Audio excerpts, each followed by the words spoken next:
Hello and welcome to the second video on the Zoom multi-stop MS-70CDR. This is the second video, so please go back and listen to the first video so that this one will make sense to you. This series won't make any sense if you skip any, so please go watch the first one before seeing this one. So this is video number 2, and today, like I explained before, we are dealing only, using this pedal only for synthesizers and only for recording synthesizers. Mainly because this pedal can be used for guitar, it can be used for synthesizer, it can be for live stage of either one, or it can be used for recording. So I think there's a lot of confusion about what this pedal can do.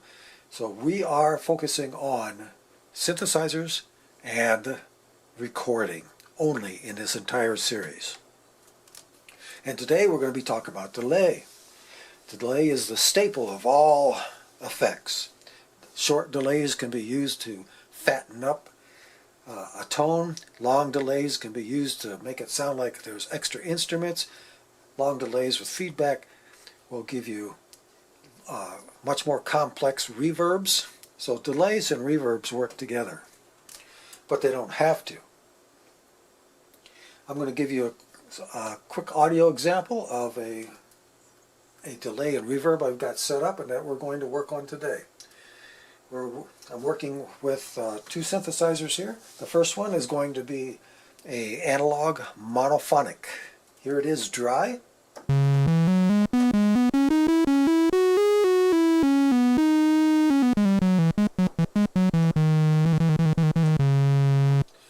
And with effects.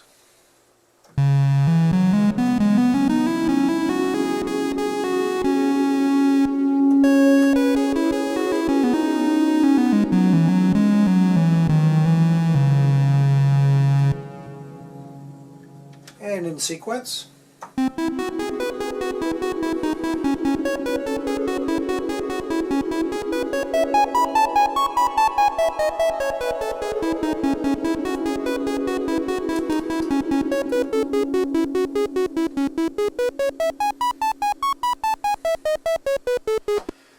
And of course these effects put us in all kinds of different worlds.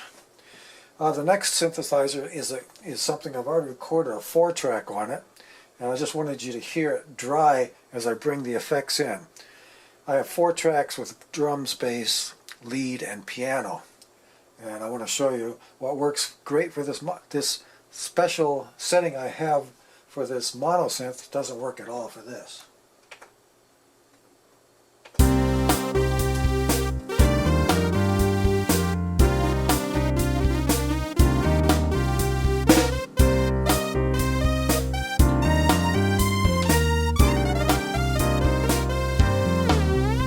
And bring in the effects.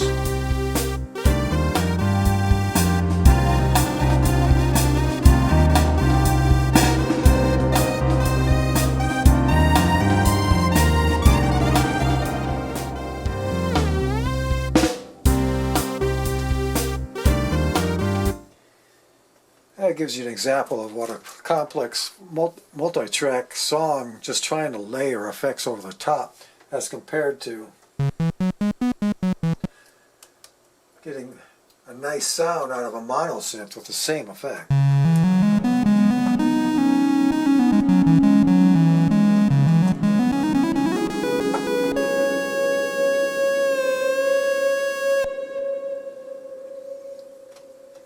Okay, so that's going to be kind of the end of what we're working towards. So let's take a look. I'm going to first turn off the reverb, so we're only working with the delay. Here's the delay. As you can hear, there's multi-taps of delay in there. I'm only pressing the key down once, and everything else you're hearing is delay effects. So let's get into here and see what we got. So let's start off, for those of you that don't understand delay and what these things mean. We got 2 pages here, 2 tabs. We got a tone, a tail, we have time feedback, and it's a level. I don't know what the E really stands for, but it's a volume level of the delays that come after the actual key strike. So let's get really simple here. I'm going to turn feedback all the way off. I'm going to bring this up to 500. Now these numbers here actually mean milliseconds. 534 equals 534 milliseconds. There's 1,000 milliseconds in a second. So at 534, we're talking half a second. And when I play the key, you'll hear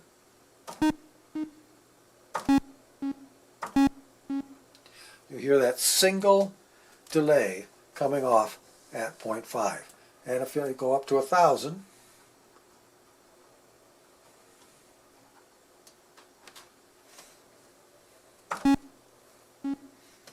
now there's a full second in there now. And the level here, as I turn this down, you'll barely be able to hear the delay. I don't even know if you could hear it. I'm going to turn it all the way up, and now you could definitely hear it. So let's leave this up for now as I turn feedback up. Feedback is how many delays you're going to get after the initial hit. Right now we're just getting to 1. But as you turn feedback up,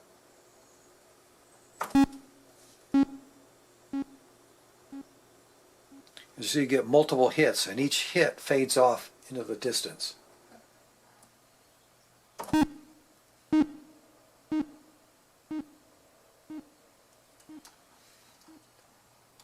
And no matter what the milliseconds are set at, you're still going to get delay. So now the feedback is timed to the 500 millisecond, or half second. And level turned all the way up. And that's basically all there is on a very simple delay. The next page is the tone of the delay, and I'm going to bring this back down to our simple half second full volume, 554 milliseconds, half a second, no feedback, full volume. Now I want you to listen to that hit, to the delay hit, which is going to be a half second after. Listen to the tone of it. You see how it's kind of dulled down from the original tone? I'm going to turn that all the way up to the opposite. And now you should be able to hear that tone is brighter. So while the sequence is running, I'll change the tone.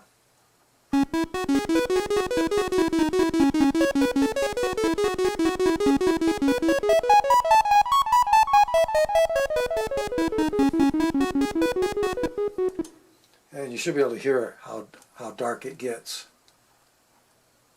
So we have a tone control of the actual sound of the delay. It does not interfere with the actual sound of the synthesizer.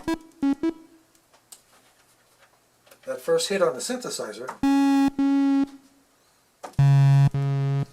is still just as bright as the original sound design on the synthesizer. So the next thing we're doing is comparing a sequence which has got just a perfect sequence. I want you to see the difference. Now we got one tap delay because feedback's all the way off. I got the volume all the way up. We're going to do that half second delay, but I want you to hear how this whole thing sounds different as I change the speed of the sequence.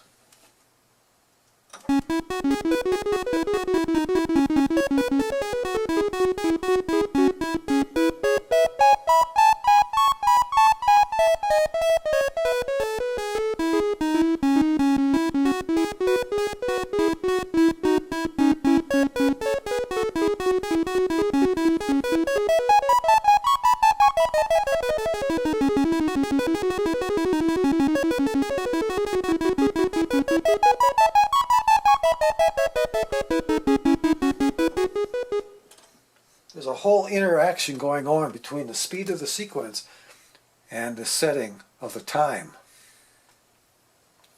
You can get all kinds of different effects between, if you write your song at 120 beats per minute and you experiment with different times, you're going to get all kinds of interesting delays.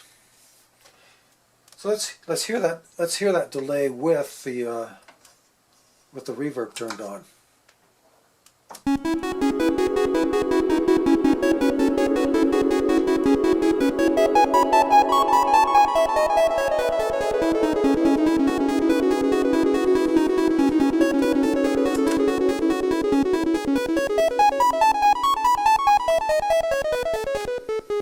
All very interesting delays, all depending on the speed of your sequence and the speed of the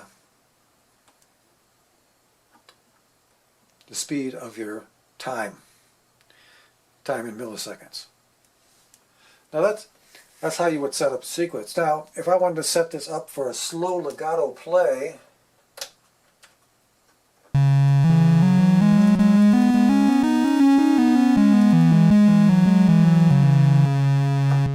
now if that's the effect you're looking for, that's fine, but that's not exactly what I want to hear when I'm doing a solo.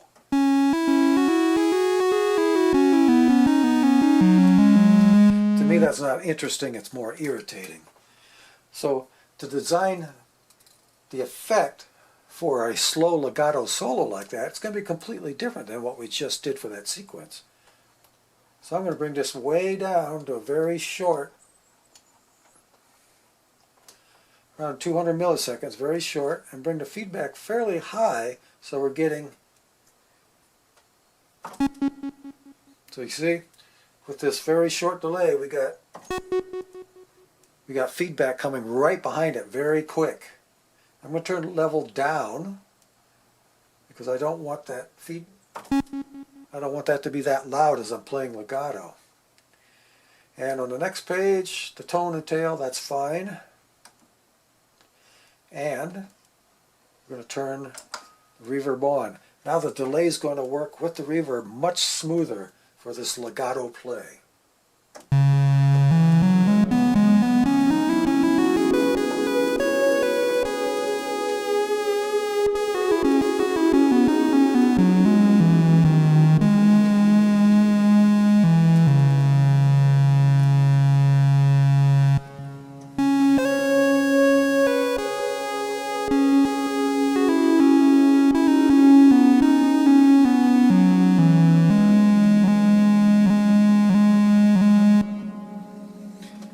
Much smoother and much more pleasant in my ears for the kind of music I like to play than that first delay that we had set up for the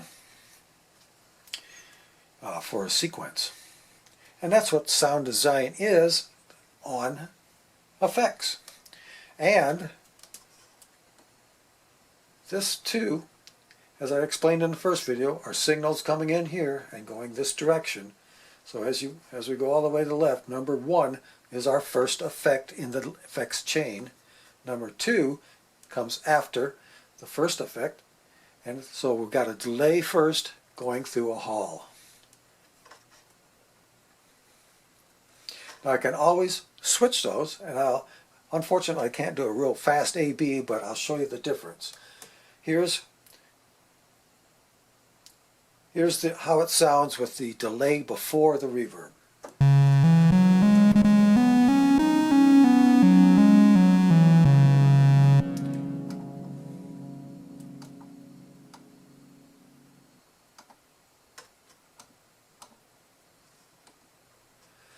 Now reverb before delay.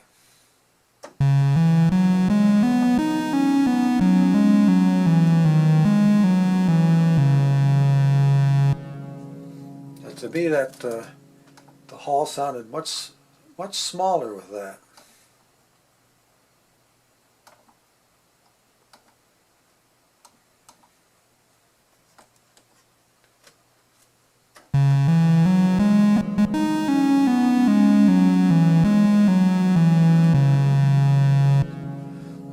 I almost always put a delay before reverb, but there's no rules to any of this.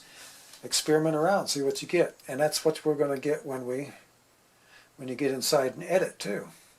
Like right now, I don't know, tail on, tail off, I can't hear any difference.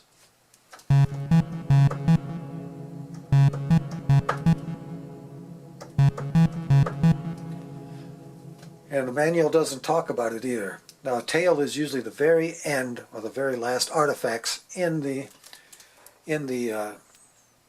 very end of that effect. But I can't hear any difference.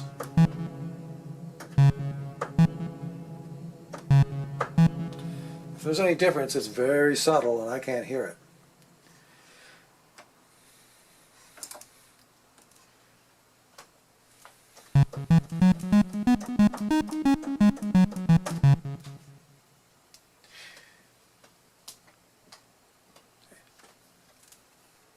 So obviously the effects can change our environment quite a bit. And what we're doing here is we're taking not only just a stereo field of left and right, but the delay, especially with feedback, and add it to a reverb, actually brings your instrument, your synthesizer, forward or back on a stage too. So we got left and right, forward and back. Obviously with no effects on here, it sounds like the synthesizer's right in front of you. It's like it's just right in front of you.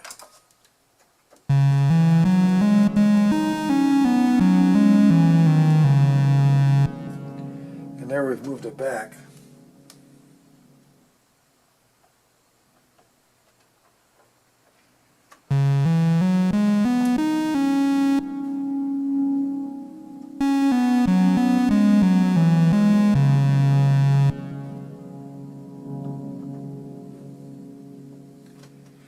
And that's what people are referring to as algorithms. It is the effects chain. Right now we have a reverb working with a delay. And I'm calling it algorithms because it reminds me of FM synthesis, frequency modulation synthesis sound design, where you have a group of oscillators and modifiers, and they can be arranged in different ways. And that's what the Zoom gives us the option of, and that's why it's this great creative tool for synthesizers. We can put the effects chain in any way we want, and depending on how much processing power each one of these effects need, you can put 3, 4, 5, 6 of them together. And simply by rearranging which one comes first and which one comes second, third, fourth, and fifth, you get different sounds. And of course, adding effects together, you get different sounds. You may, we're going to experiment on putting 2 delays in, or maybe 2 different reverbs in. I mean, there's enough devices in here. I'm going to call each one of these a device. We have all these different delays. We have all these different reverbs, and then we have all these other things like equalizers and compressors,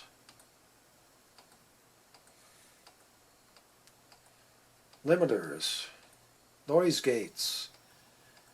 You got all kinds of goodies, and this graphic equalizer comes in extremely handy too.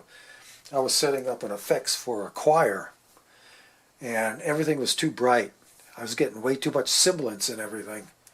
And I was able to take the graphic equalizer, go in there and edit, take some of the boom out of the bottom, but by the time I got to the other page here, I could equalize some of these higher sibilances out of just the reverb, not the actual tone, because all we're doing is working on the effect. So we got lots of options here. And I'm going to show you one more way. I'm going to delete that graphic EQ by pressing this button. Going to delete effects unit, pressing it, yes, no, yes, I want it. And now the effects chain is just back to where it was. I deleted the equalizer off of that, and we're back down to the two effects. And that's the lesson today in a very simple delay. I think the next time we're going to go to a more complex delay and experiment around with some stereo settings on a delay so that things can get much wider.